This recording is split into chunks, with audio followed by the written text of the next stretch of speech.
വ്യക്തിഗതമായ വിവരങ്ങളുമായി ബന്ധപ്പെട്ട് എപ്പോഴാണ് ഈ പറയുന്ന മോഡി സർക്കാരിന് ആകാംക്ഷ ഉണ്ടായത്? നമുക്കറിയാമല്ലോ, നരേന്ദ്രമോദിയുടെ വ്യക്തിപരമായ വിവരങ്ങൾ ആവശ്യപ്പെട്ടുകൊണ്ട് ഒരുപാട് RTI ആപ്ലിക്കേഷനുകൾ പോയിട്ടുണ്ട്. 1978 ഡൽഹി സർവകലാശാലയിൽ നിന്ന് അദ്ദേഹം ബിരുദം നേടി എന്നാണല്ലോ പറയുന്നത്. പിന്നീട് ഗുജറാത്ത് സർവകലാശാലയിൽ നിന്ന് MA ബിരുദം നേടി എന്നും മോഡി അവകാശപ്പെടുന്നുണ്ട്. അങ്ങനെയാണെങ്കിൽ അദ്ദേഹത്തിന്റെ സർട്ടിഫിക്കറ്റുകൾ പുറത്തുവിടണമെന്ന് ആവശ്യപ്പെട്ടുകൊണ്ട് നൂറുകണക്കിന് RTI ആപ്ലിക്കേഷനാണ് ഈ പറയുന്ന വിവരാവകാശ കമ്മീഷനിലേക്ക് ചെന്നത്. അതിന്റെ അടിസ്ഥാനത്തിൽ അന്ന് മുഖ്യ വിവരാവകാശ കമ്മീഷണർ ഈ സർട്ടിഫിക്കറ്റുകൾ പുറത്തു കാണിക്കാം എന്നാണ് ഉത്തരവിട്ടത്. പക്ഷേ കോടതികൾ അത് തടഞ്ഞതുകൊണ്ടാണ് അക്കാര്യം പുറത്തു വരാതിരുന്നത്. നോക്കൂ, നരേന്ദ്രമോദിയുടെ വിദ്യാഭ്യാസത്തെ സംബന്ധിച്ച് ആകാംക്ഷപ്പെടുന്ന ഒരു രാജ്യമൊന്നുമല്ല ഇത്. എന്ന് മാത്രമല്ല, നമ്മളെ ഭരിക്കുന്നവരൊക്കെ ഓക്സ്ഫോർഡിൽ നിന്നും കേംബ്രിഡ്ജിൽ നിന്നുമൊക്കെ വലിയ ബിരുദം നേടി ഇങ്ങോട്ട് വരണമെന്ന് ആഗ്രഹിക്കുന്ന ഒരു സമൂഹവുമല്ല. എന്തിനേറെ പറയുന്നു, അടിസ്ഥാന വിദ്യാഭ്യാസം മാത്രം നേടി ഇന്ത്യയിൽ ഏറ്റവും മികച്ച ഭരണം നിർവഹിച്ചിട്ടുള്ള ഭരണകർത്താക്കളുള്ള ഒരു രാജ്യമാണിത്. ആരെയും ബഹുമാനിക്കുന്നതിന് അവരുടെ ഒരു വിദ്യാഭ്യാസ യോഗ്യത മാനദണ്ഡമാക്കുന്ന ഒരു സമൂഹവുമല്ല നമ്മളുടേത്. പക്ഷേ എന്താ പ്രശ്നം? നരേന്ദ്രമോദി ഒരു അതിമാനുഷനായി അവതരിപ്പിക്കാൻ ശ്രമിച്ചു എന്നുള്ളതാണ്. കുട്ടിക്കാലത്ത് മുതലെയൊക്കെ പിടിച്ചു എന്നാണല്ലോ പറഞ്ഞ് പ്രചരിപ്പിച്ചത്. അതുമാത്രവുമല്ല, അദ്ദേഹം ഒരു ചായ് വാലയായിരുന്നു. കുട്ടിക്കാലത്ത് റെയിൽവേ സ്റ്റേഷനിൽ ചായ വിറ്റാണ് അദ്ദേഹത്തിന്റെ ഉപജീവനം കഴിച്ചത് എന്നൊക്കെയാണല്ലോ പറഞ്ഞത്. പിന്നീട് ആ റെയിൽവേ സ്റ്റേഷൻ അന്വേഷിച്ചു പോയപ്പോഴാണ് മനസ്സിലായത് അടുത്ത കാലത്താണ് വടനഗർ എന്ന് പറയുന്ന ഒരു റെയിൽവേ സ്റ്റേഷൻ നിർമ്മിച്ചത്. അത് സംബന്ധിച്ച വിവരവും ഈ പറയുന്ന RTI ആക്ട് വഴിയാണ് പുറത്തേക്ക് വന്നത്.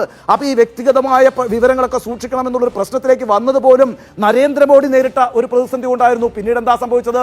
PM കെയർ പദ്ധതി, ഏതാണ്ട് 5000 കോടി രൂപയോളം വരുന്ന പദ്ധതിയാണ് കേട്ടോ.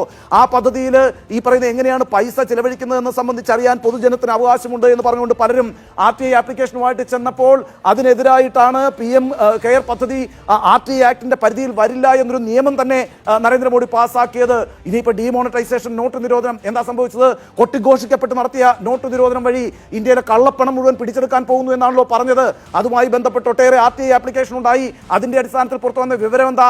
ഒറ്റ പൈസ പോലും, ഒറ്റ രൂപ പോലും ബ്ലാക്ക് മണി ആയിട്ട് ബാങ്കിലേക്ക് വന്നിട്ടില്ല എന്നുള്ളതാണ്. ഇങ്ങനെയുള്ള വിവരങ്ങളൊക്കെ ഈ സർക്കാരിനെ പ്രതിസന്ധിയിലാക്കിക്കൊണ്ടിരിക്കുമ്പോഴാണ് RTI ഒരു വലിയ തലവേദനയാണെന്ന് അവർക്ക് ബോധ്യപ്പെടുന്നത്. അതെങ്ങനെയും റിപ്പീൽ ചെയ്തേ മതിയാകൂ, അതെങ്ങനെയും ഇല്ലാതാക്കിയേ മതിയാകൂ. അതിന്റെ ഭാഗമായിട്ടാണ് ഇപ്പോഴത്തെ ഈ നീക്കം എന്ന് പറയുന്നത്. നോക്കൂ, ഇപ്പോൾ പറഞ്ഞിരിക്കുന്ന ഒരു വാക്കുണ്ട് കേട്ടോ, മിനിസ്റ്റീരിയൽ വീറ്റോ എന്നാണ് ആ വാക്ക്. അതായത് പ്രിയപ്പെട്ട പ്രേക്ഷകരെ, ഒരു വകുപ്പുമായി ബന്ധപ്പെട്ട് നിങ്ങളൊരു ഇൻഫർമേഷൻ ആവശ്യപ്പെട്ടാൽ ആ വകുപ്പിന്റെ മേധാവി എന്ന നിലയ്ക്ക് മിനിസ്റ്റർക്ക്, മന്ത്രിക്ക് അത് വീറ്റോ ചെയ്യാം, തരണോ വേണ്ടയോ എന്ന് തീരുമാനിക്കാം. അത്തരത്തിലൊരു അധികാരം മിനിസ്റ്റർമാർക്ക് നൽകണമെന്നാണ് ഈ എക്കണോമിക് സർവേയിൽ ശുപാർശ ചെയ്തിരിക്കുന്നത്. പാർലമെന്റിന്റെ ഗാർഡിങ്ങോടുകൂടിയായിരിക്കും ഇത്തരം ഒരു വീറ്റോ പവർ എക്സസൈസ് ചെയ്യുക എന്നൊക്കെ പറയുന്നുണ്ട്. പക്ഷേ എന്ത് പാർലമെന്റ് ഗാർഡിങ്? നമുക്കറിയാമല്ലോ, പാർലമെന്റിൽ നിങ്ങൾക്ക് ഭൂരിപക്ഷം ഉണ്ടെങ്കിൽ എന്നും പാസ്സാക്കി എടുക്കാൻ കഴിയും. അപ്പം മിനിസ്റ്റീരിയൽ വീറ്റോ എന്ന് പറഞ്ഞുകൊണ്ട് മന്ത്രിക്ക് തന്നെ വലിയ അധികാരങ്ങൾ നൽകി ഈ RTI ആക്ടിന്റെ അന്തസ്സത്തെ ഇല്ലാതാക്കാനുള്ള നീക്കമാണ് ഇപ്പോൾ കേന്ദ്ര സർക്കാർ ആരംഭിച്ചിരിക്കുന്നത്.